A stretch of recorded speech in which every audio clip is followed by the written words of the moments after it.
Déjà vu, a fever dream, or maybe something worse. 49-year-old Floyd Mayweather Jr. and 47-year-old Manny Pacquiao are running it back. Yes, professionally. So yes, this somehow counts as the biggest story in boxing.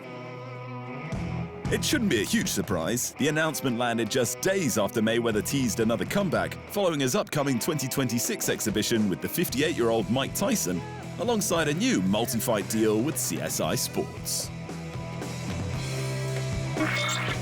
"I already fought and beat Manny once," Mayweather proclaimed. "This time will be the same result." So why are we doing this again? Mayweather officially retired in 2017 at the age of 40 after stopping Conor McGregor to finish his professional boxing career with a perfect 50-0 record. Since then, he's stayed busy competing in exhibitions with anyone from undersized kickboxers to YouTuber millionaires to mob-adjacent monstrosities like John Gotti III. Seriously, it's all been for the money, because it certainly did nothing for anyone's dignity. Pacquiao originally retired after losing to Yordenis Ugas in 2021, before returning in 2025 to take the WBC champion Mario Barrios to a majority draw. With a record of 62-8-3, he's now chasing history by becoming the first man to tarnish Mayweather's unblemished record. Before that, though, he faces Ruslan Provodnikov, 42, in an April exhibition bout in Las Vegas.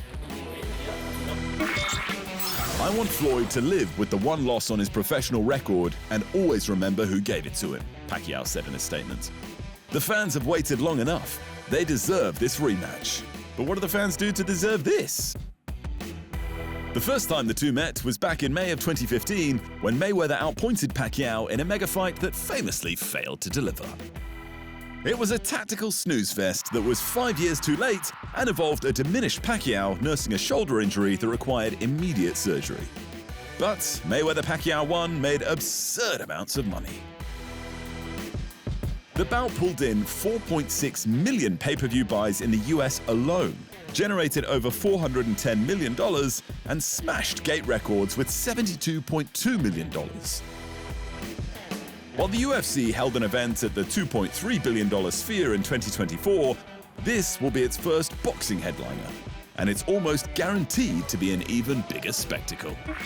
Due to the fight landing on Netflix, there will be no pay-per-view numbers at all, but there will be 325 million subscribers who could tune in this September 19. Or they could watch just about anything else. In championship results, Ryan Garcia finally claimed a world title, dropping Mario Barrios twice before cruising to a unanimous decision for the WBC welterweight belt. It was sharp, composed, and arguably the most complete performance of his turbulent career. The 27-year-old prodigy hasn't had a smooth run of late. His record reads just 1-2 with one no contest from his last 4 outings. That included a high-profile loss to Gervonta Davis and a shock defeat to Rolando Romero that looked to completely stall his ascension. The lowest point for his career, however, came when his win over Devin Haney for a junior welterweight title was overturned after he failed a drug test. This triggered a year-long suspension, during which time he was arrested over alleged property damage at a Beverly Hills hotel before being expelled by the WBC for offensive social media remarks. His rise looked to be over, but the WBC saw money on the horizon. Mario Barrios may have been the defending champion, but his only 2 defenses were draws, one of which was to the 46-year-old Manny Pacquiao. It's almost as if the WBC felt he was beatable, and that the money magnate Garcia was the man to do it. So they reinstated him.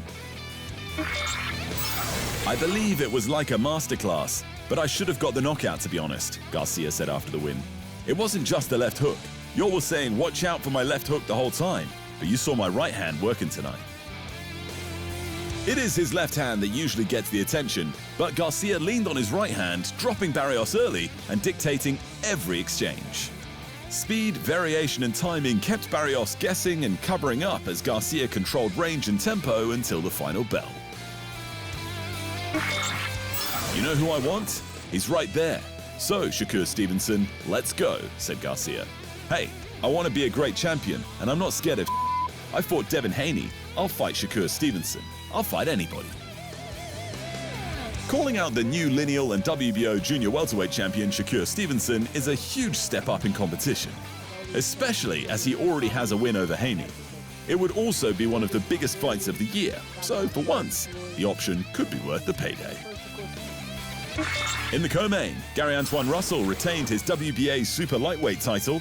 The American outpointed Andy Hiraoka in a fight that drifted from total control into late low-blow chaos that almost saw the Japanese fighter taking over. And speaking of Japanese takeovers, Naoya Inoue is set to make his return this May 2nd at the Tokyo Dome for what is set to be a genuine super fight. The monster will face Junto Nakatani in a showdown that will arguably be the biggest clash in Japanese boxing history.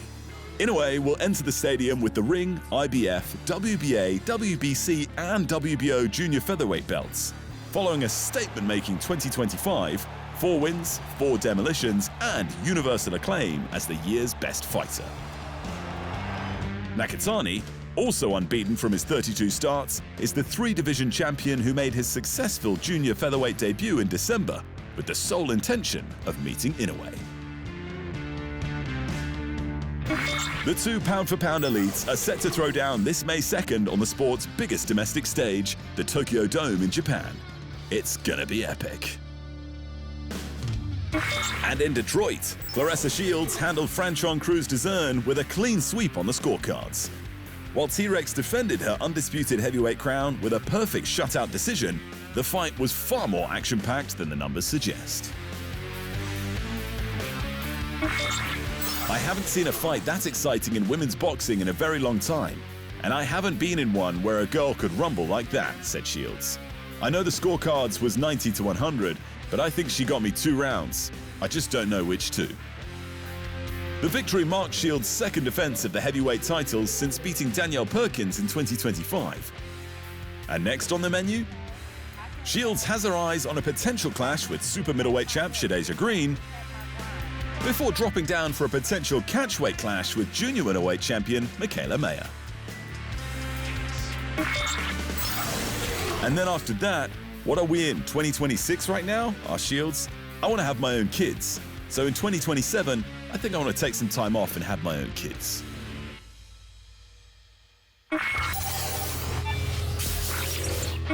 Sean Strickland stormed back into the win column, swarming Anthony Hernandez for a 3rd-round TKO at UFC Fight Night 267 in Houston. A brutal knee to the body opened the floodgates for the fight-ending beatdown, and now Strickland wants his old belt back. Strickland dragged Hernandez into a boxing match and slowly turned the screw. Once Hernandez got sloppy, as they both put it, Tarzan drilled him with a crushing knee to the midsection and then poured it on until Hernandez hit the canvas and the referee had seen enough. Strickland is now 5-2 from his last 7, with both losses coming against the former champ Dricus du Plessis, so the win plants the number 4 ranked middleweight firmly back in the title mix. Post-fight, Strickland called for a shot at the newly crowned champion Khamzat Chimaev, but whether he gets it is another story. Not only are there top-level contenders lined up around the corner, Chimaev is complicating the matter by pushing for a move up to light heavyweight to face the champ Alex Pereira. Then it gets even messier because Pereira looks set to vacate his title in order to chase the heavyweight crown. As a result, the UFC is reportedly eyeing off Chimaev versus former light heavyweight champ Yuri Prochazka for the vacant light heavyweight title to take place this April. Yeah, that speaks for myself.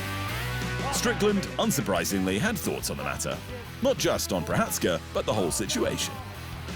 You fought once in the middleweight division and you're moving up to fight an easier fight? Asked Strickland. If the UFC grants that request, it would be a clown show. And I hope they don't. I hope the UFC tells him to go himself. That's the right thing to do.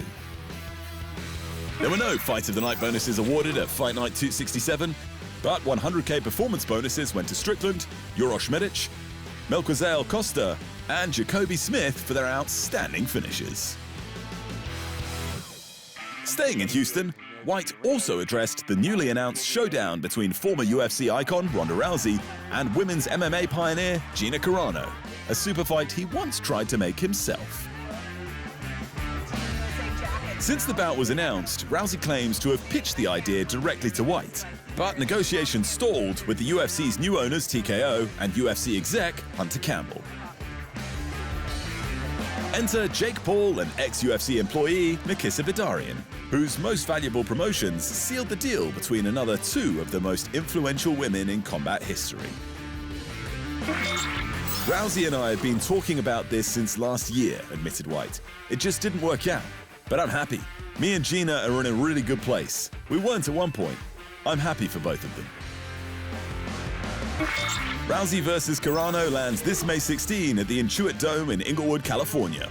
No undercard has been announced just yet, but they don't really need one. So expect some retired combat legends, crossover sports stars, and C-list celebrities.